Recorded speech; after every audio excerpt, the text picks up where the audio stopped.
Écoutez les amis, le semeur est sorti, mais le grain sous ses pas jamais ne germera. Car les oiseaux sont venus, la parole s'est perdue. Car les oiseaux sont venus, la parole s'est perdue. Cherche la lumière, si tu veux que ton cœur soit comme une terre pour le grain du semeur. La paix soit avec vous. Frères et sœurs en Jésus, nous sommes arrivés en ce 12 juillet au 15e dimanche du temps ordinaire.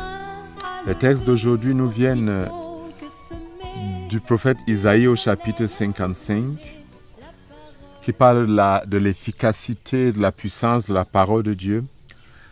La deuxième lecture sera de la lettre de Saint Paul aux Romains, chapitre 8, qui parle de l'attente de la création, de la manifestation des fils de Dieu. Et en fin de compte, nous avons la parabole dite du semeur. En effet, dans l'évangile aujourd'hui, Jésus nous raconte qu'un semeur, dans le style de l'Ancien Orient, a semé de la graine avant de labourer, ce qui ne se passe pas chez nous. C'était dans le cadre d'une zone aride. Mais le résultat est très différent. Nous avons d'abord l'importance à comprendre qu'il s'agit ici du bon semeur qu'est Jésus, de la semence, de la bonne semence qu'est sa parole. Maintenant, la terre qui représente les fidèles que nous sommes, les êtres humains que nous sommes. Ne vous posez pas la question si vous êtes le chemin, si vous êtes le sol pierreux, si vous êtes le sol avec les épines ou bien la bonne terre. Parce qu'en réalité, nous sommes tous là. Le plus important, c'est de travailler à telle enseigne que petit à petit, la bonne terre puisse prendre le dessus sur le sol pierreux, sur le chemin et sur les épines. Parce qu'il y a une difficulté inhérente à tout être humain à l'accueil de la parole de Dieu. Selon l'explication que Jésus donne, les oiseaux qui mangent la semence révèlent ce cœur où le malin enlève rapidement la parole de Dieu. C'est un cœur qui est exposé et il n'y a pas lieu à ce que la parole puisse s'enraciner. Le sol pierreux laisse pousser la germe, mais juste un peu. Mais c'est le sol qui représente ceux qui sont inconstants, ceux qui sont fragiles, ceux qui sont faibles, qui ne supportent ni l'épreuve, ni la tentation, ni la détresse, et se laissent emporter facilement face à la persécution. Les épines, les ronces sont l'emblème de ces personnes superficielles, de ces personnes instables, qui sont liées au mythe du bien-être, au mythe du bien facilement acquis, qui sont habités par l'orgueil. Les soucis du monde, les séductions de la richesse étouffent en eux avec une grande facilité le projet de Dieu. Mais la bonne semence qui tombe sur la bonne terre est à être comprise comme ce cœur qui entend la parole de Dieu, qui se dispose à entendre la parole de Dieu, qui l'accueille dans son cœur et comme Marie, la conserve dans son cœur pour la mettre en pratique. Et elle produit à raison de 100, de 60 ou de 30 pour un. Et il faut bien comprendre ce que ça signifie. C'est le déploiement de la puissance de la parole de Dieu.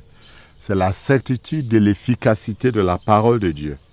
Malgré les adversités du sol pierreux, malgré les mauvaises herbes, malgré la puissance du mal et la faiblesse humaine, la moisson sera toujours abondante parce que la parole de Dieu prend racine dans le cœur des hommes. Nonobstant les échecs historiques, malgré le terrain réfractaire de l'histoire, les mauvaises herbes des consciences égoïstes, le règne de Dieu se développera dans sa plénitude avec une gloire inattendue. La parabole du semeur, en réalité, est donc une parabole qui fait appel à l'espérance et à la confiance. Si c'est certain que le règne de Dieu, l'avancée du règne de Dieu connaît beaucoup d'obstacles, et même des chutes et rechutes, que ce soit dans le monde ou dans notre cœur. Mais le règne de Dieu se développe certainement là où les hommes sont disponibles, là où les cœurs ne se ferment pas dans leur propre certitude. Le plus important en réalité, c'est ce que nous pouvons appeler la disposition du cœur. Car quand l'homme se ferme dans ses certitudes, dans sa manière de voir le monde, dans ses projets personnels, dans la recherche de sa propre gloire, de ce qu'il veut à lui et lui seul, alors la parole de Dieu devient inefficace. Mais la parole de Dieu est efficace à sa puissance. La force de sa fécondité est similaire à celle de la neige et de la pluie que nous présente le prophète Isaïe dans la première lecture. Qu'est-ce que le prophète Isaïe dit?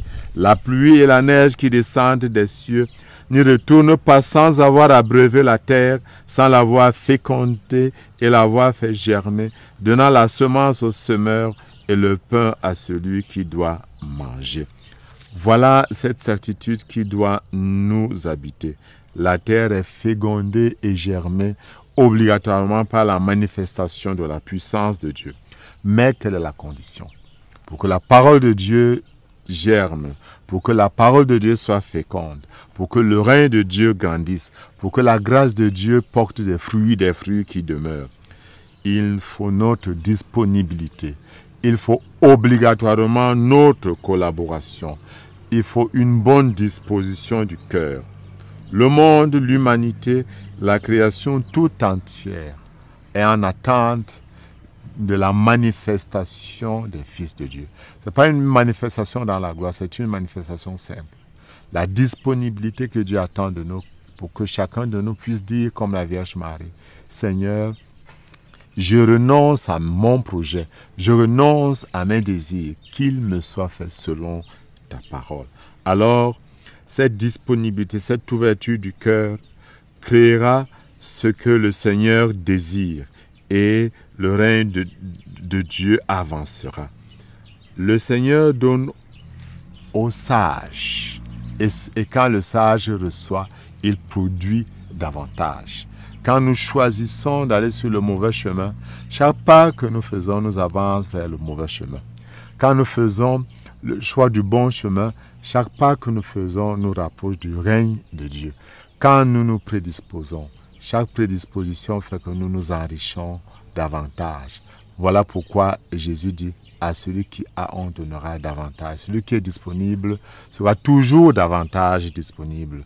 Quand ce saint jour, Dieu nous donne la grâce, comme à la Vierge Marie, d'être de ceux-là qui accueillent la parole de Dieu, de ceux-là qui se laissent habiter par la grâce de Dieu, de ceux-là qui se rendent disponibles à la puissance de Dieu, de ceux-là qui se laissent conduire par Dieu et non par leur propre plaisir. Qu'il vous bénisse, notre Père, du Fils et du Saint-Esprit. Amen.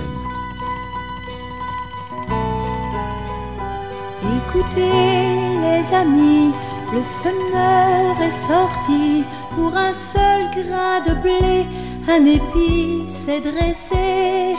La moisson pourra mûrir, la parole va jaillir. La moisson pourra mûrir, la parole va jaillir.